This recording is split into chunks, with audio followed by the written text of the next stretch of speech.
என் இனிய பொன்மொழிகளே எல்லோருக்கும் வணக்கம். சிந்தித்து பேசு, சபையறிந்து பேசு, சமயம் அறிந்து பேசு, சான்றோர் மதிக்க பேசு, அன்பாக பேசு, அறிவாக பேசு, ஆன்றோர் மதிக்க பேசு, உண்மையை பேசு, ஊருக்காக பேசு, உருப்படியா பேசு, அக்கம் பக்கம் பார்த்து பேசு. பெரிய பாரதியாரு காலங்காத்தால வந்து பொன்மொழி சொல்லிட்டு இருக்காரு. போன அந்த பக்கம். காலங்காத்தால வியாபாரத்துக்கு வர்றப்பெல்லாம் நாரப்பைய மாதிரி ஒளிஞ்சு ஒளிஞ்சு பேசுறவன் ஏண்டா கரண்ட கண்டுபிடிச்ச தாமஸ் ஆல்வா எடிசனே ரயில்ல பேப்பர் போடலையா?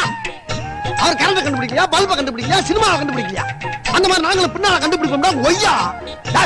வரலாறு தெரியாத நாளாரிக்கெல்லாம் விளக்கு தெரியும். உன்னை பெரிய அளக்க நான் விரும்பலடா. அடுத்த ஏரியாவுக்கு போறேன், அங்க வந்து இந்த மாதிரி சைடு வாசிக்காரு, செருப்பு பிஞ்சு போற ஆசிக்க நிம்மதியா ஒரு பொழப்பு பார்க்க வர்றாங்களா? பொசகட்டம் இயம்பத்தாளைக்கு பேரிச்சம்பளம், ஓட்ட உடசல் இயம்பத்தாளைக்கு பேரிச்சம்பளம். ஏய்யா ஓட்ட உடசல் கொஞ்சம் நில்லு. என்ன சொன்ன? இன்னொரு சொல்லு பாக்கலாம். ஓட்ட உடசல் இயம்பத்தாளைக்கு பேரிச்சம்பளம்னு சொன்னேன். அப்படியா? கொஞ்சம் இரு வாரேன். வா வா.